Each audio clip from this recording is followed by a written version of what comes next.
representatives na itigil na ninyo yung ginagawa ninyo. Diba? Parang PAGCOR operator ka na, regulator ka pa. Contractor ka, congressman ka pa.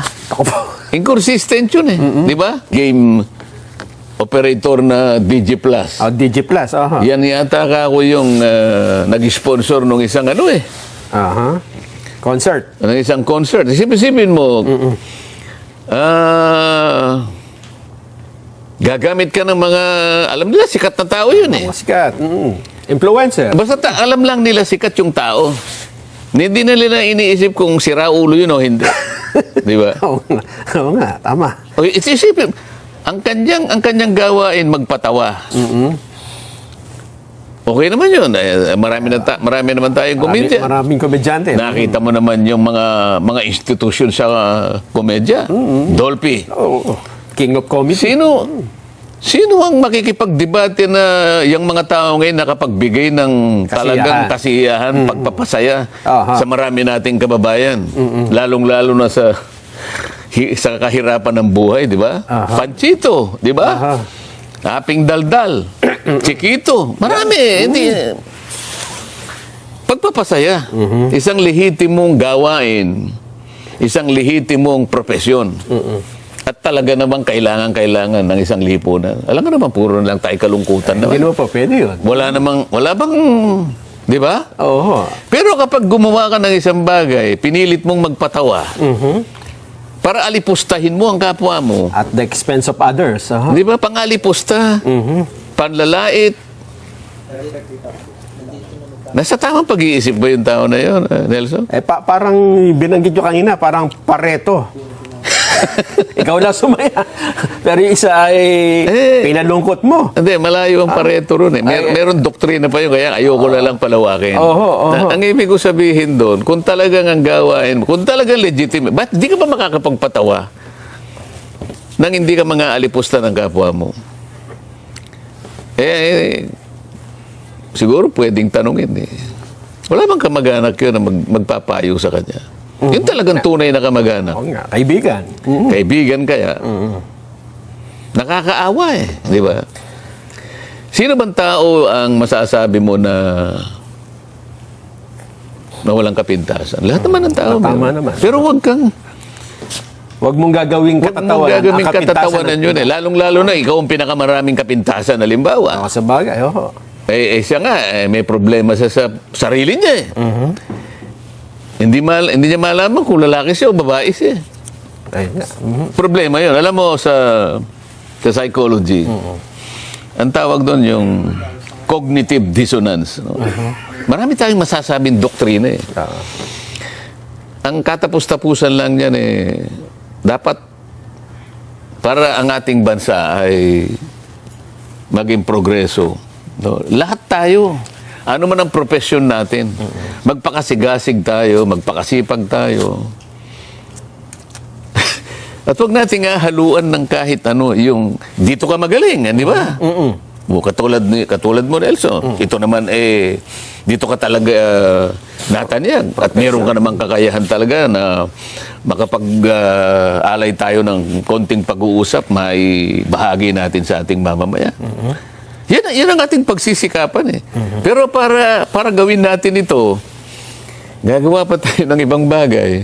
May ginagawa ka na mabuti pagkatapos pasasay mo walang net effect na maganda yun Di ba? Kaya ko lang naman nasabi sapagkat ang pinag-uusapan namin noon, online games Ngayon, kung ibinabawal ninyo, sabi ko, binabawal natin. Kayo na nga nagsabi kanina, nagiging salot na ng lipunan. Kumakasangkapan pa sila ng mga tao para lalo itong may palaganap, gayong nasisira na pala yung lipunan. Hindi ba? Kasi yung mga kontratista ng mga flood control project, mismo ang Pangulo pa nga ang naglilitaw, naglabas. At ng mga, kung ano-anong mga korporasyon ito, Sen. At meron pa siyang website na binuo itong isumbong mo sa Pangulo. Ayan. Isumbong daw ng mga tao ang mga alam nilang katiwalian tungkol sa flood control. Ito ang bago. At ito po yung ating papaksain na isasama ho natin ang ating mga kababayan at Meron silang magandang... Sa pamamagitan ng Vox Populi Vox natin? Populi, opo. Anong itatanong natin Eto sa po. kanila? May mungkahi po kasi si House Minority Leader at 4-Piece Party List Representative Marcelino Libanan. Ang sabi niya, kung gusto talaga nating matigil itong problema sa baha, bibigyan ng Kongreso ng emergency powers ang Pangulong Bongbong Marcos.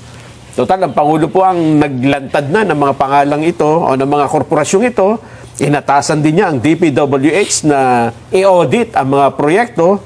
Mas maganda daw na merong congressional action para mabilis daw ho na... Akala ko ba emergency power? Bakit congressional action? Ayun nga ho, sila ang magbibigay sa Pangulo.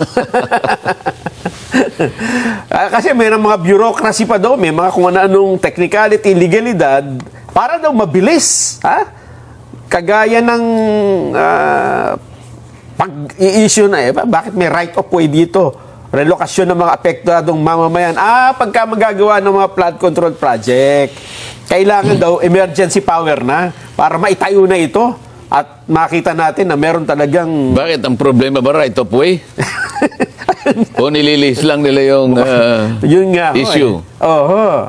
Bakit kailangan pa ba't kailangan pambigyan natin ng Pangulo ng emergency power? Kanino ba nanggaling ang problema? Dapat magkaisa na lang yung mga contractor sa House of Representatives na itigil na ninyo yung ginagawa ninyo. Diba? Parang PAGCOR operator ka na, regulator ka pa. Contractor ka, congressman ka pa. Ako po. Inconsistent yun di ba? Pagkatapos, yung mga pag-i-insert ng mga proyekto, paggagawa ng mga project na hindi naman, di ba nung isang araw na-discuss natin dito, Nelson? Isang revetment, meron siyang slope. Isip-isipin mo yung slope, wala man lang kahit kawayan lang, wala Puro lupa. Nako po. Yun ang anong emergency power ang ibibigay sa presidente? Kayo na po magkusa dyan na yung pera po ng bayan, wag po ninyong lalaruin yan. Sa Martes kasi, Nelson, uumpisahan ko na yung flood control investigation na yan. Yan ang matindi. Sa Blue Ribbon. Blue Ribbon na po ito. Para medyo challenging yan. Mahirap talaga sa laki ng problema kinakaharap natin dyan. Ngunit ako naniniwala kapag ka nakipag-cooperate ang mamamayan. Anong may emergency na ibibigay sa Pangulo? Kaya nating imbestigahan yan, makipag-cooperate lang ang taong bayan. Matukoy natin kung sino may mga kasalanan dyan. Parang nakita ko na, Sen, kung bakit emergency power ang gusto Dahil ito, nakalagay nakasusunod, sa pamamagitan ng emergency power, maaaring ipatupad ng Pangulo ang realignment ng budget para pondohan ang iba pang mga kailangan laban sa pagbaha. Yun lang pa, budget na naman palang pinag-usapan. Nakita mo na. Hindi naman talaga yung ikasusugpo ng korupsyon ng kanilang direksyon dyan. Nililihis nila, itinatago nila yung tunay na problema. Isip-isipin mo na lang, isang pangkaraniwang flood control project. Pangkaraniwan yan, ito yung kalsada, Nelson. Katabi niya ilog, halimbawa. Sa makatwid, kung ito yung kalsada, gagawa ka ng slope. Ito yung slope protection na pinag-uusapan natin.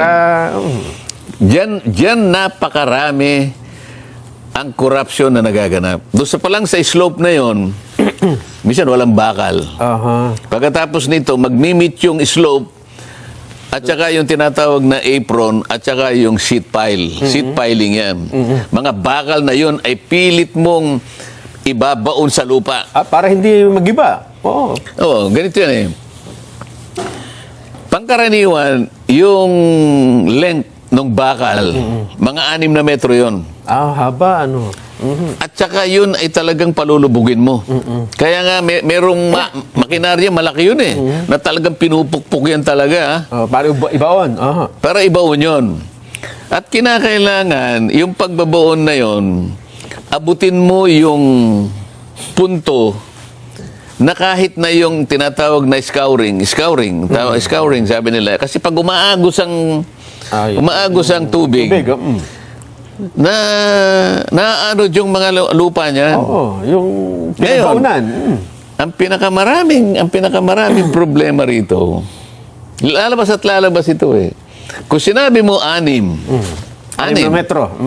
ang gagawin nila, minsan 3, minsan 4. E di ngayon, yung babaon doon, ang dapat na nakalitaw kasi 1 meter lang eh. Sa mga yung 5, nakabaon. So pagka ginawa mong 3 o kaya 4, hinati lang. Yung sinabi ko sa iyo na scouring na yun, kasi lupa, makikita mo pagdaan ng mga ilang taon lang halimbawa o buwan, makikita mo nakabitin na yung ano eh. Nakalutang na. Lulugso ngayon yung ano. Lulugso. O sasabihin ngayon ng, sir, kaya ako naman po, napipilitan lang po naman ako na gawin yan sapagkat si congressman po humingi sa akin ng from 15 to 20%. Yung kontraktor ang nagsasalita. Kukuha po si Kong ng ganito. Pagkatapos yung district engineer, kasama na po yung COA, kasama na po yung DBM, meron pong porsyento dyan. Yung quality control, meron po yan. Yung tax na yan dyan po yan. Pagkatapos yung barangay, may kumukuha pa po dyan. Kapag sinuma mo yon, ang natitira na lang